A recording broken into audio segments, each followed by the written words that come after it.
Hello, dear listeners and viewers. Assalamu alaikum. Welcome to back another class of EDNOUB Foundations and EDNOUB Private Program. Today, I'm going to discuss with you English class 7 English chapter 5. Have you filled a bucket today? তো যে চ্যাপ্টারের টাইটেলটা already আপনারা দেখতে পাচ্ছেন। এখানে আমরা চলুন দেখে নিই প্রথমে কি কি ভোকাবুলারিগুলো আছে। ভোকাবুলারিগুলো একটু দেখে নিই। টেক পার্ট অংশগ্রহণ করা, নতুন শব্দ। আচ্ছা, হেভি হার্ট অর্থাৎ মন মরা হৃদয় নিয়ে বলা যায়। টিয়ার হচ্ছে অশ্রুজল। হাগ তো শব্দটা মোটামুটি সবার পরিচিত, কোলাকুলি করা বা এই টাইপের কিছু। উইট তো এটার বেশ কিছু অর্থ হইতে পারে, বিভিন্ন ধরনের অর্থ হইতে পারে। আমরা আসলে সেন্টেন্স এটা কী হিসেবে ব্যবহার করা হয়েছে বা হয়েছে আমরা সেটার উপর ডিপেন্ড করে এটার অর্থ বলবো। তো এটা হবে দুষ্ট বা খারাপ বা মন্দ এই টাইপের কোনো কিছু হইতে পারে। সারপ্রাইজ এটা অর্থ নতুন করে বলতে হবে না আশা করি। তো যাদের এটা জানা আছে অর্থটা নিজেই নিচে লিখে দিন। ন্যারেটর, যিনি ন্যারেট করেন কোনো কিছু বা বর্ণনা করেন, বর্ণনাকারী। আসলে এক্সপ্লিসিটলি বিশেষভাবে, বিশদভাবে, বিস্তারিতভাবে অথবা পরিষ্কারভাবে বলা যায়। এবার সে হ্যাট্রিট, ঘৃণা। ডিসপ্লে, কোনো কিছু প্রদর্শন, এই টাইপের কোনো কিছু। তো চ্যাপ্টার 5-এ 5.1-এ কি আছে আমরা একটু দেখি। এখানে বিশেষ কি জিনিস আছে, কি এমন জিনিস আছে। জোরে ভাবে কাজটি করো। বিদ্যালয়ে শিক্ষার্থীদের প্রিয় কাজ জিনিস এ সম্পর্কে নিচে জরিপটি পড়া। আচ্ছা, জরিপটি পড়লাম। জরিপটি আনন্দ বালিকা উচ্চ বিদ্যালয় ফরিদপুরে 7ম শ্রেণী 53 জন শিক্ষার্থীকে নিয়ে করা হয়েছে। আচ্ছা, ঠিক আছে, এটা স্টুডেন্টরা নিজেরাই করে নেবেন। আমরা আসলে মূল বিষয়ের দিকে চলে যাই। 5.2-তে বলছে how many friends do you have in your school. আচ্ছা, যে প্রশ্ন উত্তরগুলো টিচার নিজ দায়িত্বে যেটা করবেন, নিজ দায়িত্বে স্টুডেন্টদেরকে বুঝিয়ে দিবেন, কমপ্লিট করবেন। আমরা দেখি আর স্পেশাল কোনো কিছু আছে কিনা। চ্যাপ্টারটি আরও নিচের দিকে চলে যায়। আচ্ছা, একটা গল্পের মধ্যে কোনো একটা আমরা দেখতে পাচ্ছি। আচ্ছা, আমরা গল্পটাকে পড়ে নিই। গল্প পড়ে এটার উপর কিছু কথা আমরা আসলে বলবো। এটা গল্প, জাস্ট এটা গল্প হিসেবে নেই এটাকে। গল্পটা হচ্ছে আলিফার গত সপ্তাহের অভিজ্ঞতা বিষয়ে গল্পটা। যাক, মাই বার্থডে সারপ্রাইজ। আচ্ছা, আলিফার গল্প দেখি আলিফার গল্পটা কেমন। লাস্ট ফ্রাইডে, গত শুক্রবারে ওয়াজ মাই বার্থডে। আচ্ছা, গত শুক্রবার ছিল আমার জন্মদিন। ফ্রম মিডনাইট, একেবারে মধ্যরাত থেকে, আই ওয়াজ ওয়ারিং for the wishes of my best friend Pushpa, Subha, Tanna and Mrittika. আচ্ছা, মানে মধ্যরাত থেকেই মোটামুটি আমি অর্থাৎ গল্পে যে কথক সে বলতেছে আমি আসলে অপেক্ষা করতেছিলাম যে আমার প্রিয় বন্ধু বান্ধবী যারা আছে পুষ্প, শোভা, তানহা এবং মৃত্তিকা, তারা আমাকে উইশ করবে। এরপর বাট নোবডি কল, কিন্তু কেউ কল করলো না। আর উইশড মি, কেউ আমাকে কিন্তু উইশ করলো না। উইথ এ হেভি হার্ট, বলা যে বিষাদময় মন নিয়ে বা ব্যথা ভরা মনে, দুঃখ ভরা মন নিয়ে। আই ওয়েন্ট টু বেড, আমি কী করলাম, ঘুমোতে গিয়েছিলাম।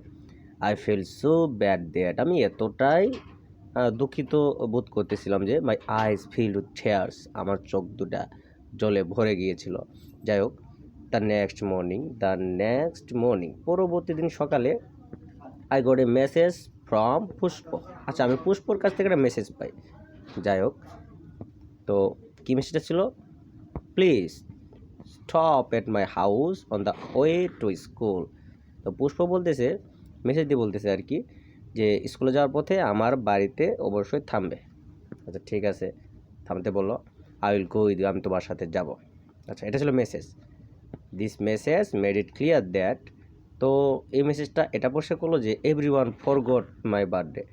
তো মানে গল্পের যে কথক বা কথিকা, সে বলতেছে এই মেসেজ দ্বারা এটাই বোঝা যায় সবাই আমার বার্থডে ভুলেই গেছে। যাই হোক, যা হোক, আপনার গেটিং রেডি। আচ্ছা, রেডি হওয়ার পর বা প্রস্তুত হওয়ার পর, আই লিভড ফর স্কুল, আমি আসলে স্কুলের উদ্দেশ্যে রওনা হইলাম। হয় না ইন থার্ড পুষ্পস হাউস, তো পুষ্পর বাড়িতে যখন আমি প্রবেশ করলাম, I saw all my friends, আমি আমার সব বন্ধুকে দেখেছিলাম। কি দেখলাম? They hugged and wished me by saying happy birthday.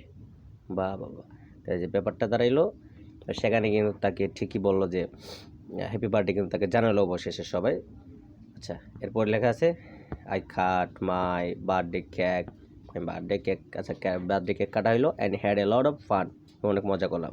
I was really touched.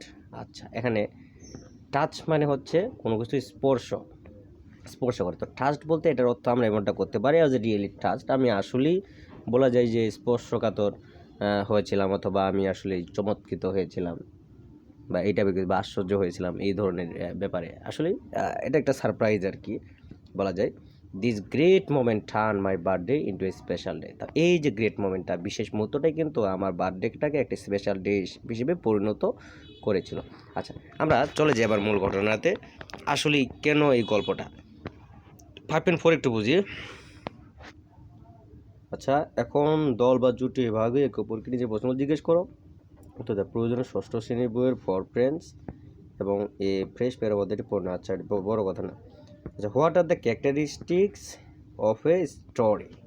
আচ্ছা, একটা স্টোরিতে কি কি ধরনের বলা যায় যে ক্যারেক্টারিস্টিক্স থাকতে পারে বা বৈশিষ্ট্য থাকতে পারে।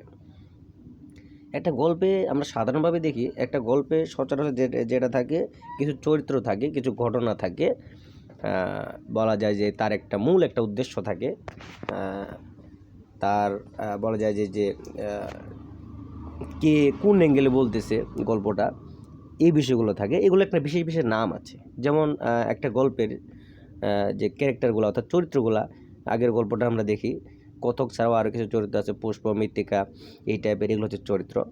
আর গল্পটা একটা টপিক, একটা সাবজেক্টের উপর নির্ভরশীল, একটা সাবজেক্ট আছে গল্প, সাবজেক্টটা হচ্ছে বার্থডে সারপ্রাইজ। এছাড়াও আরও যে বিষয়গুলো আছে, সেন্ট্রাল থিম আছে একটা, অর্থাৎ বলা যায় যে আসলেই এটা দ্বারা আসলে কি বোঝানো হয়েছে পুরো গল্প দ্বারা, আমাদেরকে কি মেসেজ দিচ্ছে, এটা হলো সেন্ট্রাল থিম। আচ্ছা, যাই হোক, এরপর আছে right 2 or 3 difference between a story of a poem. আচ্ছা, ঠিক আছে, বলতেছে আমাদের এখানে একটা স্টোরি এবং পোয়েমের মধ্যে কি কি ধরনের পার্থক্য থাকতে পারে, এই জিনিসগুলো লিখব, 2টা অথবা 3টা। তো সচরাচর আমরা স্টোরিতে যেটা দেখি, স্টোরিতে যে লেখাটা কী আকারে থাকে, প্যারাগ্রাফ আকারে থাকে। আর অন্যদিকে পোয়েম কী আকারে থাকে, পোয়েম কিন্তু রাইমিং এবং একই সাথে স্ট্যান্ডা মেনটেন করে রাইমিং আকার থেকে, অর্থাৎ ছন্দবদ্ধ থাকে।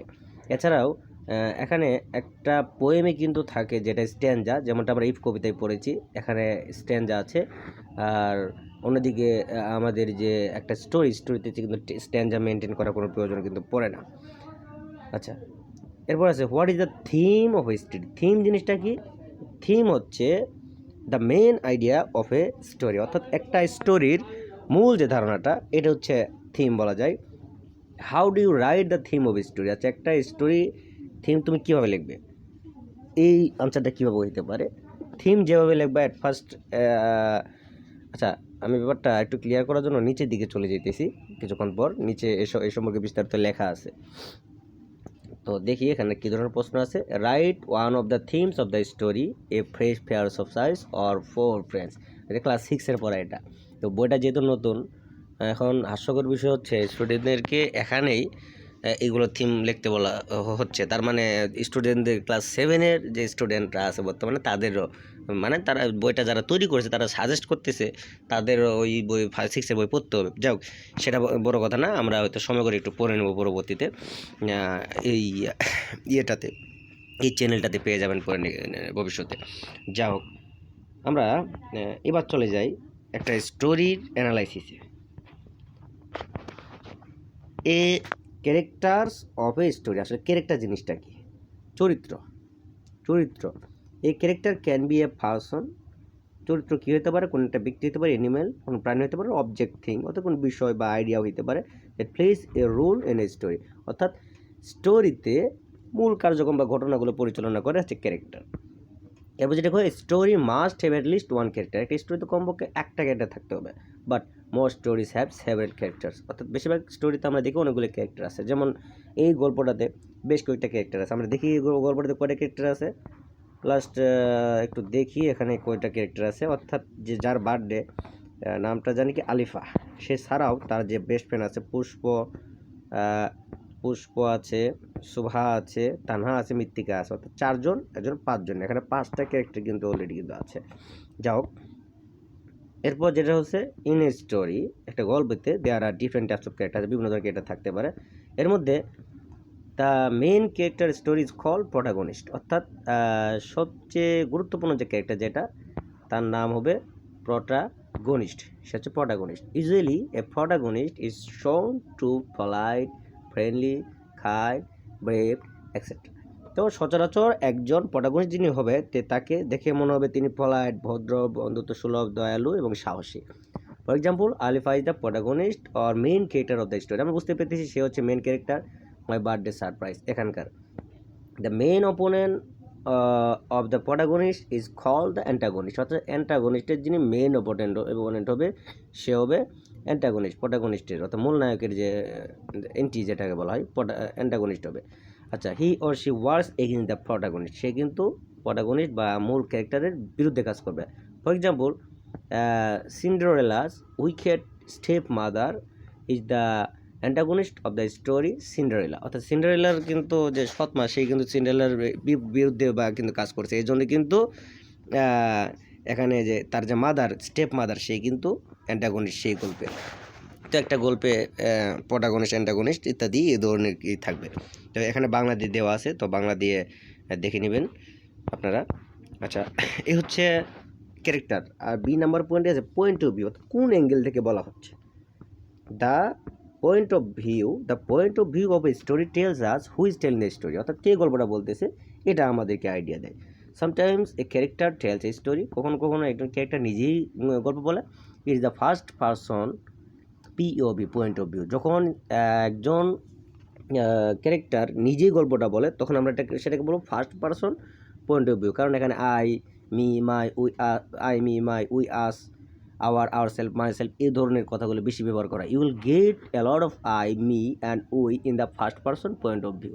আচ্ছা, এগুলো পাবা যেটা বললাম। For example, I wanted to give a surprise, he told me to go to the field, etcetera. আমরা এই গল্পটাই দেখি যে বার্থডে সারপ্রাইজ, এখানে কিন্তু যে আলিফা সে কিন্তু নিজেই পুরো গল্পটা বলেছে।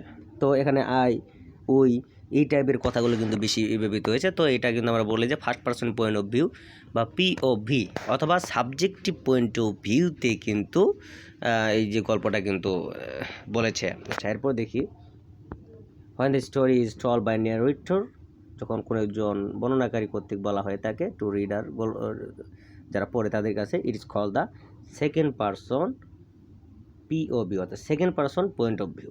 আচ্ছা, you will notice a lot of you, your and yours in the second person point of view. For example, you have lots of friends but you like to spend more time with your grandma. আচ্ছা, তোমার অনেক আছে, friend থাকতে পারে, কিন্তু তোমার গ্র্যান্ডমার সাথেই কিন্তু তোমার সময় কাটাতে হবে। যাই হোক, তো এই ধরনের সেকেন্ড পারসন ইউজ এখানে বেশি হবে, but second person point of view. Third person point of ভিউতে narrator from outside of the story tell the story। আচ্ছা, ঠিক আছে, you will get a lot of he, she, it। আচ্ছা, এগুলো বেশি পাওয়া যাবে, যে পার্সনগুলো হি, শি, ইট, এগুলো বেশি পাওয়া যাবে, এটা third person point of view. For example, whatever he said was said well and whatever he did done gracefully. আচ্ছা, এই হচ্ছে আমাদের third person point of view. তো বিভিন্ন পয়েন্ট অফ ভিউ একটা গল্প বলা হইতে পারে, এটা পয়েন্ট অফ ভিউ। আচ্ছা, এখানে বাংলাদেশ দেওয়া আছে। আচ্ছা, সেন্ট্রাল থিম। তো থিম বললাম হচ্ছে মূল বিষয়টা, কোন একটা গল্পের মূল বিষয় হচ্ছে সেন্ট্রাল থিম। তাদের the theme of the story is a message of the Riders wants to give the readers, অর্থাৎ সেন্ট্রাল থিমটা হচ্ছে সেই জিনিসটা, কোনো একটা স্টোরির অথবা আমরা কোনো একটা পোয়েমও বলতে পারি, পোয়েমের সেই মেসেজটা, সেই খবরটা যেটা আসলে গল্পের মাধ্যমে, কবিতার মাধ্যমে লেখক অথবা কবি তার যে যারা পড়ে তাদেরকে আসলে দিতে যাচ্ছেন, অর্থাৎ মূল বিষয়টা জানাতে যাচ্ছেন, সেটা হচ্ছে সেন্ট্রাল থিম। আচ্ছা, ইন এ স্টোরি, কোনো একটা স্টোরিতে you may find more than one theme, অর্থাৎ তুমি একাধিক থিম পাইতে পারো, আমরা একাধিক থিম পাইতে পারি। The central theme of the story is the lesson, সেই লেসনটা that the author wants to learn. আচ্ছা, যে জিনিসটা আমাদেরকে শেখাতে চান সেটা হচ্ছে central theme. The author does not tell it in the story explicitly, অর্থাৎ স্পষ্টভাবে কিন্তু যিনি রাইটার বা লেখক তিনি কিন্তু আমাদেরকে এটা বলতে চান না। আমাদের কী করতে হবে? You have to understand it, আমাদের কিন্তু এটা বুঝে নিতে হবে। ফর দ্যাট এর জন্য ইউ হ্যাভ টু অবজার্ভ আমাদেরকে অবজার্ভ করতে হবে কোন জিনিসগুলো? নেক্সট পেজ দ্য ক্যারেক্টার্স, বিভিন্ন ক্যারেক্টার চরিত্রগুলো এগুলো অবজার্ভ করতে হবে। Their activities and the result of activities এবং তাদের যে কার্যক্রম এবং কার্যক্রমের ফলাফল যেগুলো এগুলো ভালোভাবে পর্যবেক্ষণ করতে হবে, অবজার্ভ করতে হবে। আচ্ছা, when you will write the theme of story, যখন আমরা কোনো একটা স্টোরি লিখতে যাব আমাদেরকে এই ফলোয়িং থিমগুলো মনে রাখতে হবে। যেটার এই আগে যে একটা প্রশ্ন পড়লাম, প্রশ্নের উত্তরটা এইটা হতে পারে যে একটা থিম আমরা কীভাবে লিখব। এই তো how do write you the theme of story. আচ্ছা ঠিক আছে। আচ্ছা এই যে এই উত্তরটা এটাই হবে। কী করতে হবে? আমার থিম লিখতে গেলে কী করতে হবে? Write complete sentence, not a word. Complete sentence লিখতে হবে, শুধু ওয়ার্ড লেখা যাবে না। Don't write any characters name of the story, কোনো গল্পের যে ক্যারেক্টার চরিত্র তাদের নাম কিন্তু লেখা যাবে না। অ্যান্ড ফাইনালি অবশ্যই কী করতে হবে? The theme of the story will be true for everyone, এটা কিন্তু সার্বজনীন হতে হবে, সবার জন্য সত্য হতে হবে। For example the theme of the liar cowboy, অর্থাৎ এই যে গল্পটা, সেই গল্পটা যে একটা মিথ্যাবাদী মেষ চালক বলো বা গরু চালক বলো বা রাখাল বলো, সে মিথ্যা কথা বলতো, বাঘ বাঘ বলে চিল্লায়া এবং মানুষদের গ্রামবাসীদের বিরক্ত করতো। আশা করি গল্পটা সবার জানা আছে, এই জন্য গল্পটা বলছি না। আচ্ছা if you lie you will lose the trust of people, অর্থাৎ এটার মূল থিমটা কিন্তু এরকম যে তুমি যদি মিথ্যা কথা বলো তাহলে কিন্তু মানুষের বিশ্বাস হারিয়ে ফেলবে, এই টাইপের কিছু। তাহলে আমরা এখানে যে আইডিয়া পেলাম, সেন্ট্রাল থিমের আইডিয়া পাইলাম, ক্যারেক্টার আইডিয়া পাইলাম এবং একই সাথে পয়েন্ট অফ ভিউ কোন অ্যাঙ্গেলে বলা হচ্ছে সেটা কিন্তু পাইলাম। যাই হোক, এরপর 5.6 যেটা আছে ক্যারেক্টারকে তো 4টা ক্যারেক্টার নাম দেওয়া আছে। পয়েন্ট অফ ভিউ এখানে আই ও মি মাই এই টাইপের কোনো কিছু দেওয়া আছে। আমি এগুলো আনসারগুলো দেখিয়ে দিচ্ছি ফর 5.6-এর। Stay with me. আচ্ছা হলো আনসারটা। তো গল্পের চরিত্রগুলো লেখা আছে আফিয়া নিজে একটা, আর হচ্ছে পুষ্প, শোভা, তানহা, মৃত্তিকা। Point of view first person point of view. এরপর যেটা রয়েছে সেন্ট্রাল থিম, তার ফ্রেন্ড, বন্ধু যারা আছে, friend threw a surprise birthday party for her friends never forget your. যাই হোক, তাহলে এখানে সেন্ট্রাল থিমটা হচ্ছে আফিয়াস friend threw a surprise party, একটা সারপ্রাইজ পার্টি দিয়েছিল, পার্টি ফর হার ফ্রেন্ডস, তার বন্ধুদের জন্য, যাতে মানে সারা জীবনে যাতে না বলে, এবং এটা ছিল একটা স্পেশাল ডে হিসেবে। এটা হচ্ছে তার সেন্ট্রাল থিম। তো আশা করি গল্প থেকে মোটামুটি যা শিখলাম, এখান থেকে আমরা ক্যারেক্টার কি এটা শিখলাম এবং কোন পার্সনের পয়েন্ট অফ ভিউয়ে এটা কোন একটা গল্প আলোচিত হচ্ছে বা বলা হচ্ছে আমরা এটা বুঝতে পারবো আশা করি পরবর্তী থেকে।